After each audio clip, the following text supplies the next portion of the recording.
केली पाहिजे आणि संबंधितावर कारवाई झाली पाहिजे असं 25 ला आपण सांगितलंय. म्हणजे कामही पूर्ण नाही आणि ठेकेदारांची चौकशी नाही, कारवाई पण नाही.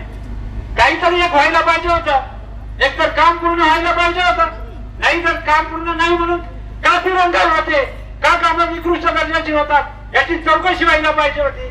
वर्षभरामध्ये काहीही झालेलं नाही. म्हणून या प्रश्नावरती प्रशासनाने गांभीर्याने घ्यावं आणि जल जीवन योजनेची आणि पाणी पुरवठ्याच्या संदर्भात ज्या ज्या योजना आहेत त्या योजना गतिशील मार्गाने ठोस निर्णय जोपर्यंत होत नाही तोपर्यंत इथून आपण हटायचं नाही. आणि आपल्याला सगळ्याच ठिकाणी रस्त्याचा एक प्रश्न आहे. म्हणजे स्वातंत्र्यानंतर आम्ही रस्त्यासाठीच बांधतोय. म्हणजे आम्ही भेटल्यानंतर आमच्या आता व्हिडिओ मॅडम आहेत त्यांना आम्ही विचारलं तुम्ही निवेदन दिले होते का, म्हणजे प्रस्ताव दिला होता का रस्त्याचा. आम्ही द्यायला गेलो म्हणून आम्ही प्रस्ताव दिला होता ना, आम्ही आज देतोय ना. गेल्या 25 वर्षाचा इतिहास बघा. एखाद्या गावाला एखाद्या वस्तीला जर रस्ता पाहिजे असेल तर पत्र दिलं नाही असं कुठं सापडणार नाही. आमदारांना दिलं, खासदारांना दिलं, सगळ्यांना दिलं, पण तरीही अजून काही असे गावावाडी वस्त्या आहेत का तिथं अजूनही डांबरीकरणाने रस्त्याने जोडलेले नाही.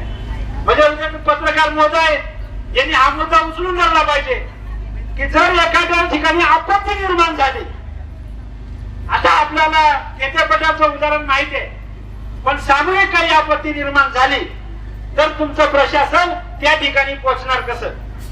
आपत्तीचा पण प्रश्न आहे का नाही. माळवाडी सारखा विषय आहे, रस्ता डांबरीकरण नाही, खेपेपटासारखा विषय आहे. अनेक वाड्या वस्ती अजून डांबरी.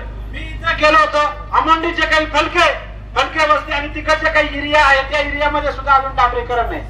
म्हणजे त्या भागामध्ये काही नैसर्गिक आपत्ती निर्माण झाली तर त्या ठिकाणी प्रशासन पोहोचणार कसं. इथल्या प्रशासनाने स्वतः जाऊन तो रस्ता घेतला पाहिजे आणि डांबरीकरण प्रायोरिटीने केलं पाहिजे. परंतु ते दुर्लक्ष का करतायत याचं सुद्धा चिंतन प्रशासनाने केलं पाहिजे. आणि जे रस्ते डांबरीकरणाने वाड्या अवस्थेत जोडलेले नाही ते प्रायोरिटीने घेतले